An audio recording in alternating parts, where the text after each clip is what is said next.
El año es 539 a.C. Una ciudad que lleva 2 siglos siendo el centro del mundo conocido amanece diferente. Sus puertas, las más colosales que el ser humano había construido jamás, están abiertas. No las derribaron, no las forzaron. Simplemente alguien las abrió desde adentro. Babilonia, la ciudad que había aplastado reinos, que había llevado cautivos a reyes enteros, que tenía murallas tan anchas que 2 carros podían correr en paralelo sobre ellas sin rozarse, cayó esa noche sin que ardiera ni un solo edificio, sin que nadie gritara, sin que fluyera ni una gota del precio que se paga en las conquistas normales. El hombre que entró por esas puertas no llegó como destructor. Llegó, según sus propias palabras, grabadas en un cilindro de barro que todavía puedes ver hoy en el Museo Británico de Londres, como liberador. Su nombre era Ciro, y lo que construyó después de esa noche fue el primer gran imperio de lo que hoy llamamos Irán. Una idea de poder tan radicalmente diferente a todo lo que existía antes que los propios enemigos que acababa de vencer lo llamaron el rey legítimo. No con sarcasmo, lo decían de verdad. Pero para entender por qué esa noche fue posible, necesitas entender lo que pasó antes. Y lo que pasó antes empieza con un hombre que debería haber sido nadie. Ciro nació en Persia, una región que en el siglo VI a.C. era poco más que una provincia periférica del Imperio Medo. Los medos eran el poder real de la región. Tenían el ejército, tenían los tributos, tenían la capital. Persia era el lugar de donde venían los soldados que otros mandaban a la guerra. La familia de Ciro tenía linaje, sí, pero linaje de un reino vasallo. Era como ser el hijo del gobernador de un estado que obedece a otro estado más grande. Tienes título, pero no tienes poder real. Y sin embargo, cuando Ciro tenía poco más de 30 años, algo en él decidió que ese orden era corregible. Lo que hizo a continuación no fue una rebelión desesperada. Fue algo mucho más calculado y más frío. Ciro entendió antes que nadie una verdad que los grandes constructores de imperios aprenden demasiado tarde. Que la gente no te sigue por miedo indefinidamente. El miedo funciona mientras estás presente. En cuanto te vas, el miedo se convierte en resentimiento. Y el resentimiento se convierte en traición. Ciro tenía algo diferente que ofrecer, y esa diferencia lo cambiaría todo. En 553 a.C., Ciro se rebeló contra el rey medo Astiages. Lo que la historia registra de esa guerra es uno de los episodios más reveladores sobre cómo funciona el poder real.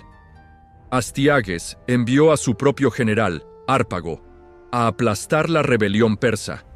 Hárpago llegó con el ejército, y entonces pasó algo que nadie esperaba. Las tropas medas se pasaron al bando de Ciro. No fueron derrotadas. Cambiaron de lado voluntariamente, en el campo de batalla, frente a sus propios compañeros. ¿Por qué? Porque Hárpago mismo, el general, llevaba años esperando ese momento. Astiages lo había ofendido de una manera tan brutal, tan personalmente devastadora, que Hárpago había pasado años construyendo en silencio la condición para su propia venganza, y esa condición se llamaba Ciro. El primer gran secreto del poder de Ciro: supo reconocer los resentimientos que otros creaban y los convirtió en alianzas. Astiages fue capturado. Y aquí, Ciro hizo algo que nadie en su época hacía. No lo ejecutó, lo trató con respeto, lo mantuvo vivo y con dignidad hasta el fin de sus días. Ese gesto, que en la lógica de la guerra antigua era casi incomprensible, fue el primer mensaje público de un principio que definiría todo lo que vendría. Ciro no destruía lo que podía integrar.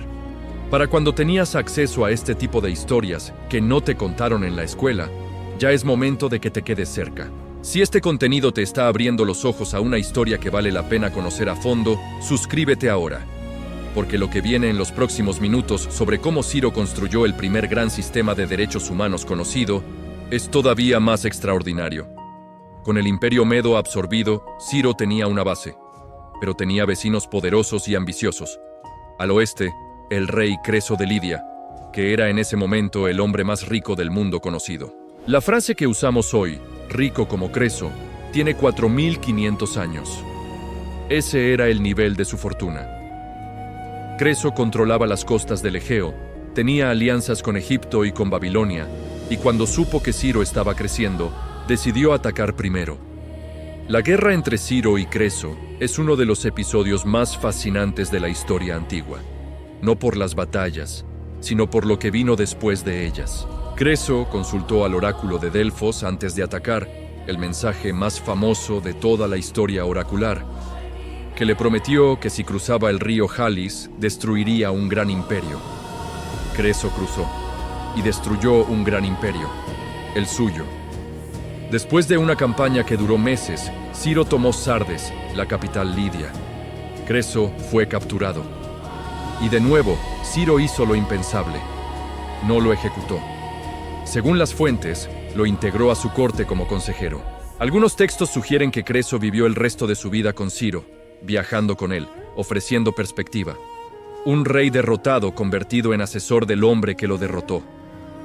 Esa imagen dice más sobre la inteligencia de Ciro que cualquier batalla que haya ganado.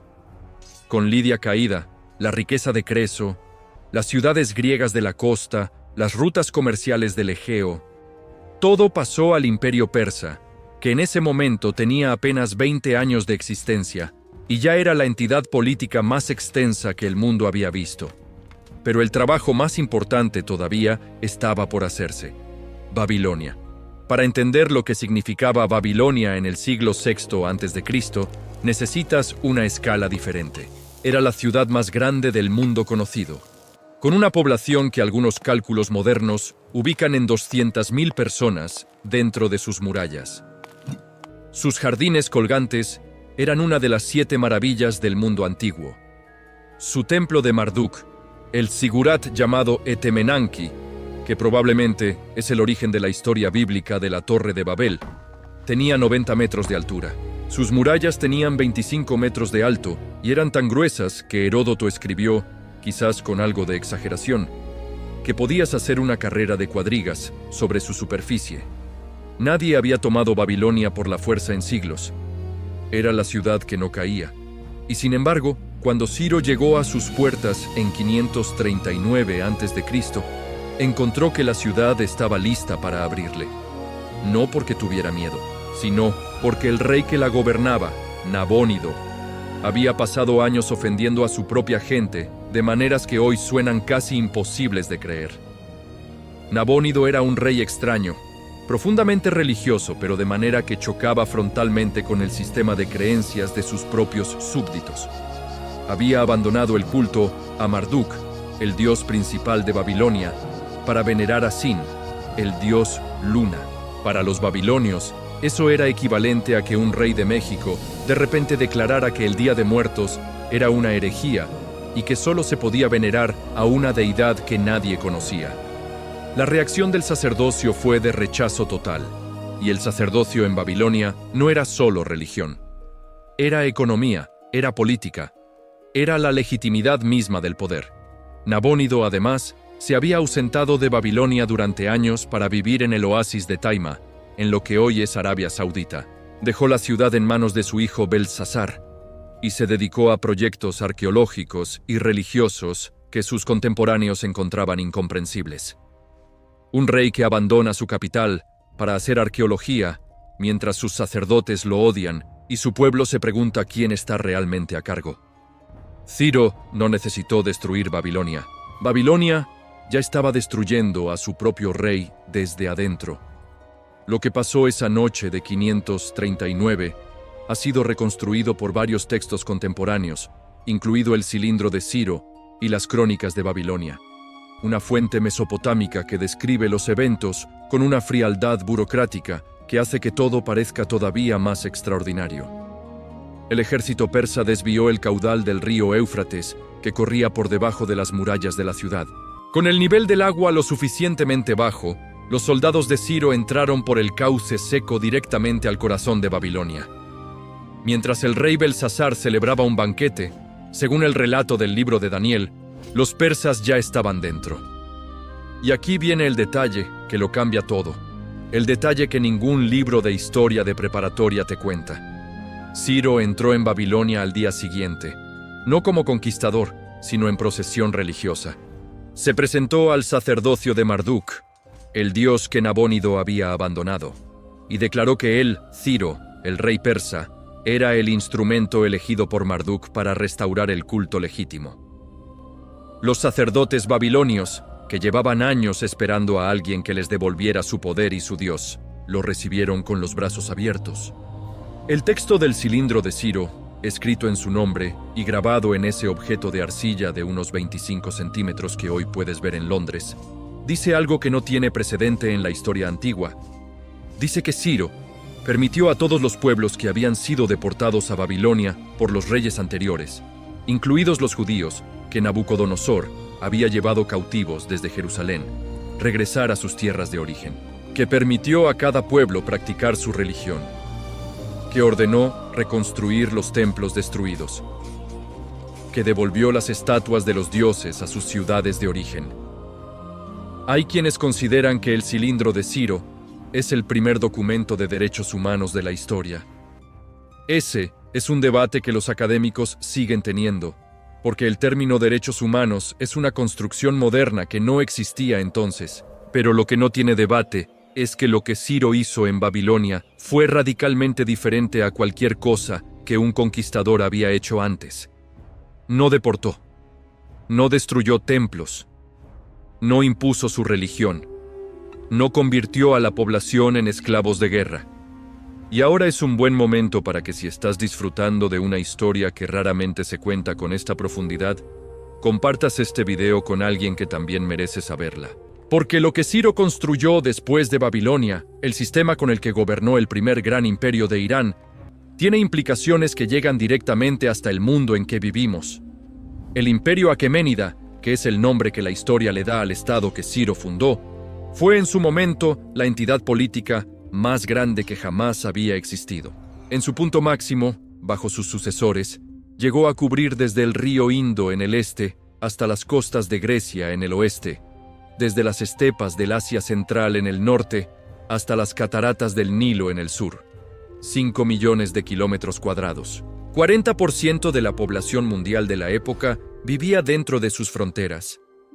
¿Cómo se gobierna algo así sin internet, sin teléfono, sin trenes, sin nada que permita comunicar una decisión desde el centro hasta la periferia en tiempo razonable?